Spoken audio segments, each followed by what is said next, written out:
Well ನಮಗೆ ಇಲ್ಲಿ ತನಕ ನಾವು ಅಂದುಕೊಳ್ಳೋ ಅಷ್ಟು ದುಡ್ಡು ಬರದೇ ಇರೋದಕ್ಕೆ ಅಥವಾ ನಾವು ಶ್ರೀಮಂತರಾಗೋದಕ್ಕೆ ಹಲವಾರು ಕಾರಣಗಳಿದೆ. ಅದರಲ್ಲಿ ಒಂದು ಕಾರಣ ನಾನಿವತ್ತು ನಿಮಗೆ ಒಂದು ಪುಟ್ಟ ಕಥೆಯ ಮೂಲಕ ಹೇಳ್ತೇನೆ. ಒಂದು ಸಲ ಸ್ವಾಮಿ ವಿವೇಕಾನಂದರು ಆಶ್ರಮದಲ್ಲಿ ಕೂತ್ಕೊಂಡು ಧ್ಯಾನ ಮಾಡ್ತಿರ್ಬೇಕಂತಂದರೆ ಅದೇ ದಾರಿಯಲ್ಲೊಬ್ಬ ಅವನು ಏನೋ ಸನ್ಯಾಸಿನೇ ದಾರಿಯಲ್ಲಿ ಹೋಗ್ತಿರ್ತಾನೆ. ಬಟ್ ಸ್ವಲ್ಪ ಕನ್ಫ್ಯೂಸ್ ಆಗ್ಬಿಟ್ಟಿರುತ್ತೆ. ದೇವರಿದ್ದಾರೋ ಇಲ್ವೋ, ಈ ಜೀವನ ಏನು ಅಂತಂತೇಳಿ ಅಂದ್ಕೊಂಡು ದಾರಿಯಲ್ಲಿ ಹೋಗ್ತಿರ್ತಾನೆ. ಅಲ್ಲ, ನಾನು ನಿಮ್ಮನ್ನು ಕೇಳ್ತೇನೆ, ಎಷ್ಟು ಜನಕ್ಕೆ ನಿಮಗೆ ಕನ್ಫರ್ಮ್ ಆಗಿ ಗೊತ್ತು ದೇವರಿದ್ದಾರೆ ಅಥವಾ ದೇವರಿಲ್ಲ? ಅಥವಾ ದೇವ್ರಂದರೆ ಯಾರು, ಯೂನಿವರ್ಸ್ ಅಂದರೆ ಯಾರು? ಅಲ್ಲ, ಕನ್ಫ್ಯೂಸ್ ಇದೆಯಲ್ವ ನಿಮಗೂ? ನನಗೆ ಗೊತ್ತು ನಿಮಗಿದೆ. ಬಟ್ ಎನಿವೆ, ಕತೆ ಕಂಟಿನ್ಯೂ ಮಾಡ್ತೇನೆ. ಮುಂಬರೋ ವರ್ಕ್ಶಾಪ್ನಲ್ಲಿ ದೇವರಿದ್ದಾರಾ, ದೇವ್ರು ಇಲ್ವಾ, ಯೂನಿವರ್ಸ್ ಅಂದರೆ ಯಾರು ಅನ್ನೋದನ್ನೆಲ್ಲ ನಿಮಗೆ ತಿಳಿಸ್ಕೊಡ್ತೇನೆ. ಎನಿವೆ, ಆ ದಾರಿಯಲ್ಲಿ ಹೋಗ್ತಿರ್ಬೇಕಾಗಿರೋ ಆ ಸನ್ಯಾಸಿ ಒಳಗಡೆ ಬರ್ತಾನೆ ಆಶ್ರಮಕ್ಕೆ ಬಂದು ಸ್ವಾಮಿ ವಿವೇಕಾನಂದರನ್ನ ಕೇಳ್ತಾನೆ, ಸ್ವಾಮಿ ಧ್ಯಾನ ಮಾಡೋ ಸ್ವಲ್ಪ ನಿಲ್ಲಿಸಿ ಸ್ವಾಮಿ, ಬನ್ನಿ ಒಂಚೂರು ನನಗೆ ಹೇಳಿ, ದೇವರು ನಿಜವಾಗ್ಲೂ ಇದ್ದಾರಾ? ಇದ್ದರೆ ತೋರಿಸಿ ಸ್ವಾಮಿ. ಸುಮ್ಮನೆ ಇದ್ದಾರೆ ಅಂತ ಎಲ್ಲರೂ ಹೇಳ್ತಿದ್ದಾರೆ, ಬಟ್ ಇಲ್ಲಿದ್ದಾರೆ ಹೀಗಿದ್ದಾರೆ ಅಂತ ಯಾರೂ ಇನ್ನಿವತ್ತಿಗೆ ತೋರಿಸ್ಲಿಲ್ಲ. ನಂಗೆ ತೋರಿಸಿ ಬನ್ನಿ, ಇಲ್ಲ ಅಂತಂದರೆ ನಿಜವಾಗ್ಲೂ ಇದನ್ನೆಲ್ಲ ನಾನು ನಂಬಲ್ಲ, ನಿಮ್ಮನ್ನೂ ನಂಬಲ್ಲ ಅಂತ ಹೇಳ್ಬಿಡ್ತಾನೆ. ಆಗ ಸ್ವಾಮಿ ವಿವೇಕಾನಂದರು ಅವನು ಮಧ್ಯಾಹ್ನದ ಹೊತ್ತು ಬಂದಿರ್ತಾನೆ, ಸ್ವಲ್ಪ ದಣದಿರ್ತಾನೆ. ಸೊ ವಿವೇಕಾನಂದರು ಹೇಳ್ತಾರೆ, ಬಾಪ ಸ್ವಲ್ಪ ಹೊತ್ತು ಕೂತ್ಕೋ. ಆಯ್ತು, ದೇವ್ರನ್ನ ತೋರಿಸ್ತೀನಿ ಬಾ, ಸ್ವಲ್ಪ ನೀರು ಕುಡಿ, ಮಧ್ಯಾಹ್ನ ಬಿಸಿಲು ಜಾಸ್ತಿ ಇದೆ ಅಂತ ಹೇಳ್ತಾರೆ. ಇಲ್ಲ ಸ್ವಾಮಿ, ನಾನು ನೀರು ಬೇಡ, ಊಟ ಬೇಡ, ಎಂಥದ್ದು ಬೇಡ, ನೀವು ಉಪಚಾರ ಬೇಡ, ನನಗೆ ನಿಮ್ಮ ಬೋಧನೆ ಬೇಡ, ನನಗೆ ದೇವ್ರನ್ನ ತೋರಿಸಿ ಅಂತ. ಆಗ ಸ್ವಾಮಿ ವಿವೇಕಾನಂದರು ಅವ್ರನ್ನ ಹೆಗಲ ಮೇಲೆ ಕೈ ಹಾಕ್ಕೊಂಡು ಹೊರಗಡೆ ಕರ್ಕೊಂಡು ಹೋಗ್ಬಿಟ್ಟು, ದೇವ್ರನ್ನ ತೋರಿಸ್ತೀನಿ, ತಲೆ ಮೇಲ್ ಮಾಡಿ ನೋಡು ಅಂತ ಹೇಳ್ತಾರೆ. ತಲೆ ಎತ್ತಿ ನೋಡು ಅಂತ ಹೇಳ್ತಾರೆ. ಅವನು ತಲೆ ಎತ್ತಿ ಮೇಲಕ್ಕೆ ನೋಡ್ತಾನೆ ಆಕಾಶಕ್ಕೆ. ಮಧ್ಯಾಹ್ನ ಆಗಿರುತ್ತೆ, ಫುಲ್ ಬಿಸಿಲು ಜಾಸ್ತಿ ಇರುತ್ತೆ. ಆ ಸೂರ್ಯನನ್ನು ನೋಡಿಬಿಟ್ಟು, ಅಲ್ಲ ನಾನು ನಿಮ್ಮನ್ನು ಕೇಳ್ತಾನೆ, ಸೂರ್ಯನ ನೋಡೋಕ್ಕಾಗುತ್ತಾ? ಫುಲ್ ಬಿಸಿಲಿರ್ಬೇಕಂದ್ರೆ ನೋಡೋಕ್ಕಾಗುತ್ತಾ? ನೋಡೋಕ್ಕೆ ಯಾರ ಕೈಲೂ ಆಗೋಲ್ಲ. ಸೊ ಇವನು ಮೇಲೆ ನೋಡ್ತಾನೆ, ಅಯ್ಯೋ ನೋಡೋಕ್ಕಾಗ್ತಿಲ್ಲ ಅಂತ ಕಣ್ಣು ಮುಚ್ಕೊಳ್ತಾನೆ. ಆಗ ಹೇಳ್ತಾನೆ, ಏನು ರೀ ದೇವ್ರನ್ನ ತೋರಿಸಿ ಅಂತಂದರೆ ಸೂರ್ಯನ ತೋರಿಸ್ತಿದ್ದೀರಾ, ನೋಡೋಕ್ಕೆ ಆಗ್ತಿಲ್ಲ, ಕಣ್ಣು ಮೊಬ್ಬಾಗ್ತಾ ಇದೆ ಅಂತ.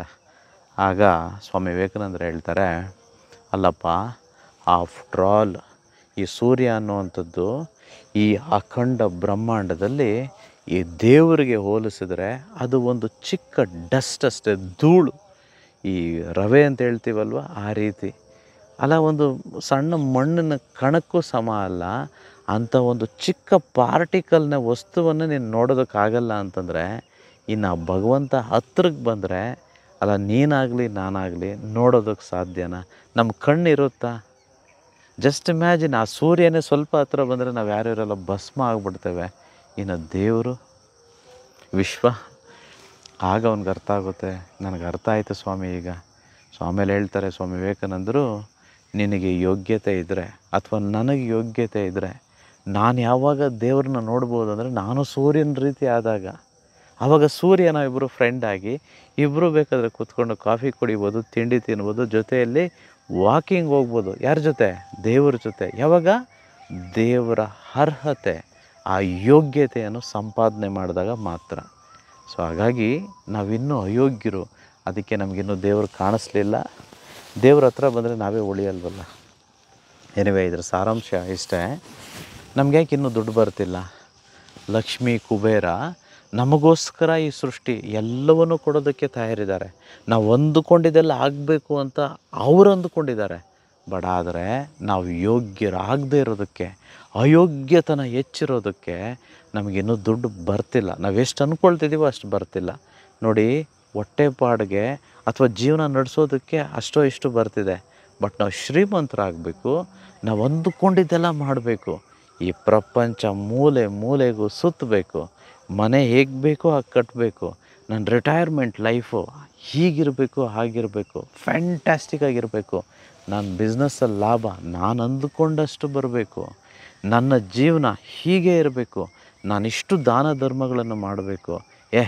ಬದುಕದ ಅಂತಂದರೆ ಈ ಒಂಥರ ಬದುಕಬೇಕು ಅನ್ನೋ ರೀತಿ ನಾವು ಜೀವಿಸ್ಬೇಕು, ಬದುಕಬೇಕು ಅಂತಂದರೆ ಹಣ ಮಾಡಬೇಕೋ ಬೇಡವೋ ನೀವು ಯೋಚನೆ ಮಾಡಿ. ತುಂಬ ಮಾಡಬೇಕು ರೀ. ಎಷ್ಟು ಮಾಡಬೇಕು? ನಮಗೆಷ್ಟು ಖುಷಿ ಕೊಡುತ್ತೋ ಅಷ್ಟು ಮಾಡೋರಾಗಬೇಕು. ಅಷ್ಟು ಮಾಡಿ ಆದಮೇಲೆ ರತನ್ ಟಾಟಾ ಅವರ ರೀತಿ ಆರಾಮಾಗಿ ಸಿಂಪಲ್ಲಾಗಿರಬೇಕು. ಏನೂ ಇಲ್ಲದೆ ಸಿಂಪಲ್ಲಾಗಿದ್ದೀನಿ ಅನ್ನೋದಲ್ಲ, ಎಲ್ಲ ಇದ್ದು ಸಿಂಪಲ್ಲಾಗಿರೋದು ಗ್ರೇಟ್ ಅಲ್ವಾ? ಸೊ ಹಾಗಾಗಿ ಎಲ್ಲರೂ ಕಲಿಬೇಕು. ಮುಂಬರೋ ವರ್ಕ್ಶಾಪು ತುಂಬ ವಿಶೇಷತೆಗಳನ್ನು ಒಳಗೊಂಡಿದೆ. 29 ಡಿಸೆಂಬರ್ 2024. ಇನ್ನೇನು ಜಸ್ಟ್ 2 ಡೇಸ್, 2 ದಿನ ಇದೆ ಅಷ್ಟೇ. ಯಾರಿಗೆಲ್ಲ ಕರ್ಮ ಕಳೆದಿದೆಯೋ ಅವರು ಮಾತ್ರ ಧನವನ್ನು ಆಕರ್ಷಣೆ ಮಾಡೋದಕ್ಕಾಗುತ್ತೆ. ಯಾರಿಗೆಲ್ಲ ಕರ್ಮ ಕಳೆದಿರುತ್ತೋ ಅವ್ರಿಗೆ ಮಾತ್ರ ಲಕ್ಷ್ಮೀ ಕುಬೇರ ಒಲಿತಾರೆ. ಯಾರಿಗೆಲ್ಲ ಕರ್ಮ ಕಳೆದಿರುತ್ತೋ ಅವರು ಮಾತ್ರ ನಮ್ಮ ಕಾರ್ಯಾಗಾರಕ್ಕೆ ಬಂದು ಕಲಿಯೋದಕ್ಕೆ ಸಾಧ್ಯ. ಯಾಕೆ ಬರಬೇಕು ಅನ್ನೋದಕ್ಕೆ ಸಿಂಪಲ್ ರೀಸನ್, ನಾವು ಯಾವಾಗ ರಿಚ್ ಮೈಂಡ್ಸೆಟ್ ಅನ್ನು ಒಳಗೊಳ್ತೇವೋ, ಯಾವಾಗ ಅದನ್ನು ಪಡ್ಕೊಳ್ತೇವೋ, ಧನಾತ್ಮಕತೆಯನ್ನು ಹೆಚ್ಚಿಸ್ಕೊಳ್ತೇವೋ, ಆಗ ಮಾತ್ರ ದುಡ್ಡು ನಮ್ಮ ಹತ್ರ ಸುಲಭವಾಗಿ ಆಕರ್ಷಿತಗೊಳ್ಳುತ್ತೆ. ಆಗ ದುಡ್ಡು ಬರೋದಕ್ಕೆ ಸ್ಟಾರ್ಟ್ ಆಗುತ್ತೆ. ನಾವು ಅಂದುಕೊಂಡಿದ್ದೆಲ್ಲ ಆಗ್ತಿರುತ್ತೆ. ನೀವೇನು ಕೋರ್ಕೊಳ್ತಿರೋ ಅದೆಲ್ಲ ಸಲೀಸಾಗ್ತಿರುತ್ತೆ. ಸೊ 2025 ಇನ್ನೇನು ಬಂದುಬಿಡ್ತು. ಹಳೇ ಥರನೇ ಜೀವನ ಮಾಡೋದು ಸಾಕು ರೀ. ಬೋರ್ ಆಗಲ್ವಾ ಅದೇ ಥರ ಬದುಕೋದಕ್ಕೆ? Same old year, but we say happy new year. For what? ಹಳೇ ಥರನೇ ಜೀವನ ಮಾಡಿಕೊಂಡು ಹ್ಯಾಪಿ ನ್ಯೂ, ಎಲ್ಲಿ ನ್ಯೂ, ಎಲ್ಲಿ ಹ್ಯಾಪಿ? ಸೊ ಹಾಗಾಗಿ ಯಾರೆಲ್ಲ ಶ್ರೀಮಂತರಾಗಲೇಬೇಕು, ನಾನು ಸಾಧನೆ ಮಾಡಲೇಬೇಕು ಅನ್ನೋರು ಈ ವರ್ಕ್ಶಾಪ್ಗೆ ಬನ್ನಿ. ಎಲ್ಲರೂ ಒಟ್ಟಿಗೆ ಕಲಿಯೋಣ, ಎಲ್ಲರೂ ಶ್ರೀಮಂತರಾಗೋಣ. ಯಾಕಂತಂದರೆ ಇದು ಎಲ್ಲರ ಹಕ್ಕು ಮತ್ತು ಜವಾಬ್ದಾರಿ ಶ್ರೀಮಂತರಾಗುವಂಥದ್ದು.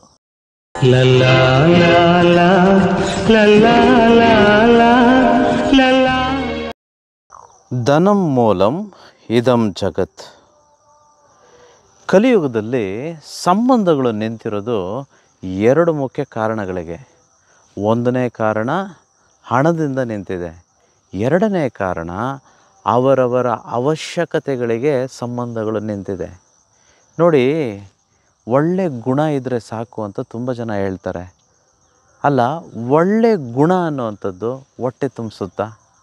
ಹಣ ಇದ್ದರೆ ಹೊಟ್ಟೆ ತುಂಬುತ್ತೆ, ಬಟ್ ಬರೀ ಗುಣ ಇದ್ದರೆ ಹೊಟ್ಟೆ ತುಂಬುತ್ತೋ ಇಲ್ವೋ ಅಂತ ನಿಮಗೆ ಗೊತ್ತಿದೆ. ಹಣವಿದ್ದರೆ ಅಪರಿಚಿತರು ಕೂಡ ಸಂಬಂಧಿಕರಾಗ್ತಾರೆ.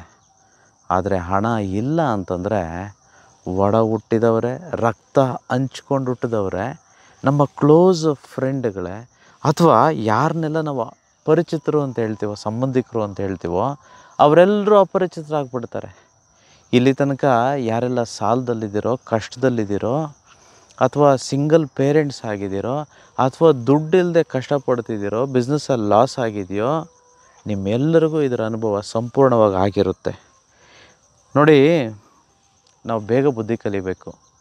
ಈ ಜಗತ್ತು ಏನೋ ಪ್ರಪಂಚದಿಂದ ನಾವು ಈ ಒಂದು ಪರಿಸರದಿಂದ ಏನು ಕಲಿಬೋದು ನಾವು? ನೋಡಿ, ಎಲ್ಲಿ ಬೆಲ್ಲ ಇರುತ್ತೋ ಅಲ್ಲಿಗೆ ಇರುವೆ ಹೋಗುತ್ತೆ, ಸಹಜ ಇದು. ಎಲ್ಲಿ ದುಡ್ಡಿರುತ್ತೋ ಅಲ್ಲಿ ಜನನೂ ಬರ್ತಾರೆ, ಎಲ್ಲರೂ ಬರ್ತಾರೆ. ಯಾಕೆ ಇದನ್ನು ನಮ್ಗೆ ಅರ್ಥ ಆಗಲಿಲ್ಲ? ನಾವು ದುಡ್ಡು ಮಾಡಬೇಕು, ಹೆಚ್ಚು ದುಡ್ಡು ಮಾಡಬೇಕು. ಎಷ್ಟು ಮಾಡಬೇಕು ಅಂತಂದರೆ, ಎಷ್ಟು ನಮಗೆ ಬೇಕೋ, ಎಷ್ಟು ನಮ್ಮನ್ನು ಸಂಪೂರ್ಣವಾಗಿ ಸಂತೋಷವನ್ನಾಗಿಡುತ್ತೋ ಅಷ್ಟು ದುಡ್ಡನ್ನು ಮಾಡಬೇಕು. ಎಷ್ಟು ವರ್ಷಗಳು ಬಂತು, ಎಷ್ಟು ವರ್ಷಗಳು ಹೋಯಿತು, ಅಲ್ಲ ಇನ್ನೂ ನಾವೇನು ಅಂದ್ಕೊಂಡ್ವೋ ಅದಿನ್ನೂ ಆಗಲೇ ಇಲ್ವಲ್ಲ.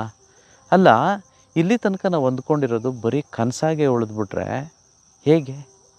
Just think about it. It is not a fair game. ನಾವು ಹೀಗೆ ಉಳ್ಕೊಂಡು ಬಿಡೋ ಅಂಥದ್ದು ನಮಗೆ ನಾವು ಮಾಡಿಕೊಳ್ಳೋ ಅಂಥ ದ್ರೋಹ.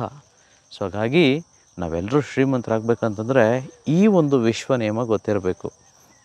ನೋಡಿ, ಎಲ್ಲಿ ತನಕ ನಮ್ಮ ತಲೆ ಖಾಲಿ ಇರುತ್ತೋ, ಇನ್ನೊಂದು ಸಲ ಹೇಳ್ತೇನೆ, ಎಲ್ಲಿ ತನಕ ನಮ್ಮ ತಲೆ ಖಾಲಿ ಇರುತ್ತೋ ಅಲ್ಲಿ ತನಕ ನಮ್ಮ ಪರ್ಸು ಕೂಡ, ಬ್ಯಾಂಕ್ ಅಕೌಂಟ್ ಕೂಡ ಖಾಲಿ ಇರುತ್ತೆ, ಗೊತ್ತಿರಲಿ.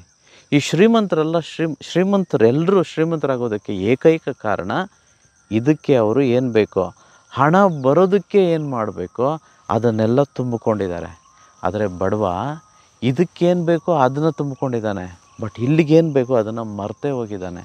ನಾವೆಲ್ಲರೂ ಶ್ರೀಮಂತರಾಗಬೇಕಂದ್ರೆ ಮೊದಲು ಈ ವಿಶ್ವ ನಿಯಮಗಳನ್ನು ಕಲಿಬೇಕು.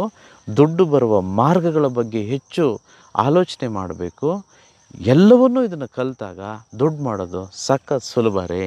Thank you universe. ಅಹಂ ಬ್ರಹ್ಮಸ್ಮಿ.